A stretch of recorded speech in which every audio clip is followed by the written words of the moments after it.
When I was a little kid, my Uncle Johnny was my hero. He was accomplished in martial arts and was a gifted writer and guitarist. He was a spiritual seeker, a jack of all trades, and a drifter. To me, he seemed like a combination of John Lennon, Bruce Lee, Jesus, David Banner, Superman, Grizzly Adams, and MacGyver. But he died suddenly in February of 1987 at the age of 28. My family told me he'd had a congenital heart defect and died in his sleep. I was devastated by the loss of my beloved Uncle Johnny. His life had been brief, but full of tumult.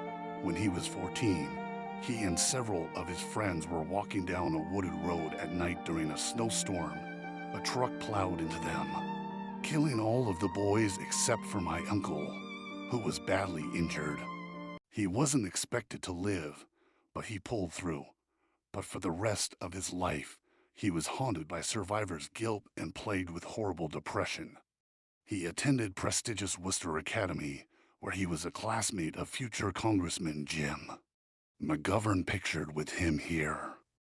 As a teen, he became involved in drugs. He ended up hooked on heroin and dropped out of school. He began to deal to support his habit. My grandmother found his stash and disposed of it. He was told by his boss that his whole family would be killed if he didn't pay for the lost drugs.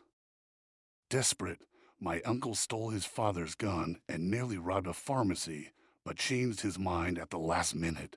He told his mom, and she ended up paying off the drug kingpin. My 18-year-old uncle moved to Martha's Vineyard in the winter of 1977 and got clean. He found gainful employment at a restaurant and formed a band. But the remaining 10 years of his life would be strewn with depression and broken relationships. 17 years after my uncle's death, I was walking down a Cambridge street with my friend actor Trudy Goodman, best known for her performances in movies like Gone Baby Gone. As we walked past an apartment building on Harvard Street, Trudy began to flip out. She pointed to an apartment window and claimed that she'd had a vision of a man hanging himself in the room years ago and that he knew me and said he was my uncle. I told Trudy that although my uncle had lived in Cambridge at the end of his life, he had not killed himself.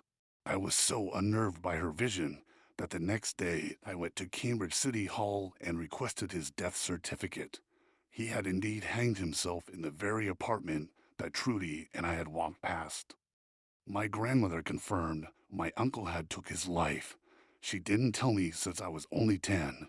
She said his ghost haunted her house briefly until a Native American shaman came to cleanse it.